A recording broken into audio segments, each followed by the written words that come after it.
بیت المقدس کیوں بلایا گیا؟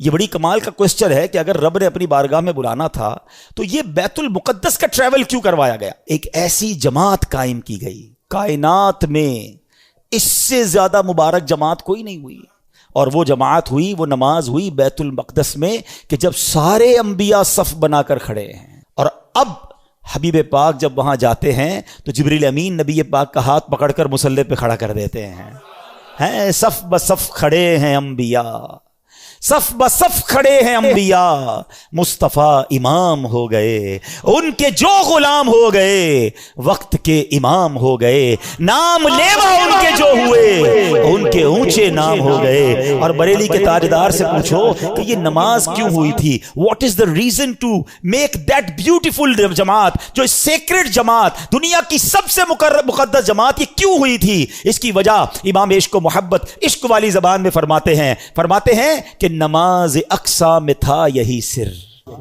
عیاں ہو مانائے اول آخر۔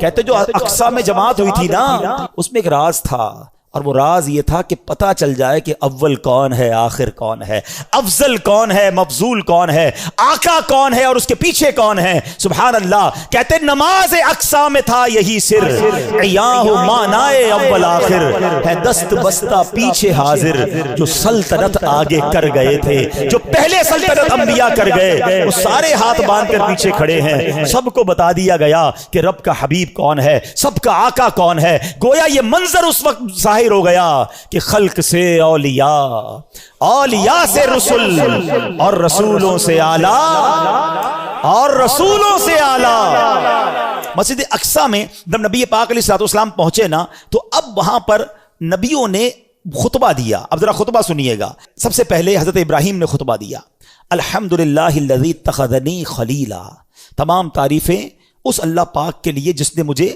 اپنا خلیل بنایا۔ حضرت موسیٰ علیہ السلام نے خطبہ دیا، الحمدللہ الذی کلمنی تکلیما، تمام تعریفیں اللہ پاک کے لیے جس نے مجھے کلام کا شرف بخشا۔ تیسرا خطبہ دیا حضرت داؤد علیہ السلام نے، آپ نے کہا الحمدللہ الذی خولنی ملکا، تمام تعریفیں اس اللہ پاک کے لیے جس نے مجھے سلطنت عطا فرمائی۔ تمام انبیاء آتے رہے، خطبہ دیتے رہے۔ اب جب نبی پاک علیہ السلام کی باری آتی ہے، اللہ کے حبیب کی باری آتی ہے، آپ نے فرمایا الحمدللہ الذی ارسلنی رحمۃ للعالمین، تمام تعریفیں اس رب کے لیے جس نے مجھے رحمت بنا کر بھیجا۔ اسی خطبے کے دوران سنو اے امتیوں، تمہارے آقا تمہیں اس شاندار محفل میں بھی نہیں بھولے۔ ٹرائی ٹو انڈرسٹینڈ کس کوالٹی کی وہ محفل ہوگی۔ کائنات کے سارے بہترین، سب سے بہترین افراد جمع ہیں، اللہ کے حبیب خطبہ دے رہے ہیں، اور آڈینس کون ہے؟ انبیاء ہیں۔ سب اپنی اپنی بات کر گئے نا۔ سنو نبی پاک نے آگے کیا فرمایا۔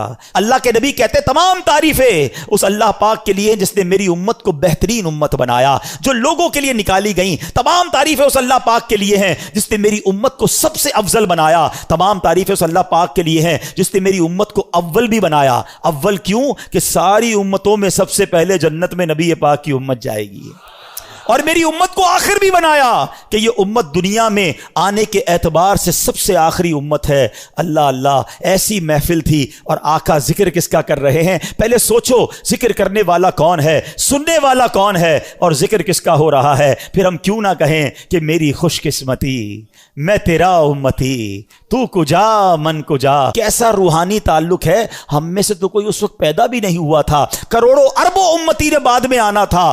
آقا معراج کی رات بھی اپنی گناہگار امت کو یاد رکھے ہوئے ہیں۔ ارے بتاؤ، جو دنیا میں امت نہیں آئی اس کا پہلے خیال رکھ سکتا ہے تو خود پردہ فرما جائیں تو بعد میں آنے والی امت کا خیال کیوں نہیں رکھ سکتا ہے؟ وہ آج بھی مدد فرماتے ہیں، وہ آج بھی نگاہ فرماتے ہیں، وہ آج بھی امت کا خیال رکھتے ہیں، اور سنو انشاءاللہ بروز قیامت بھی ہماری شفاعت فرمائیں گے۔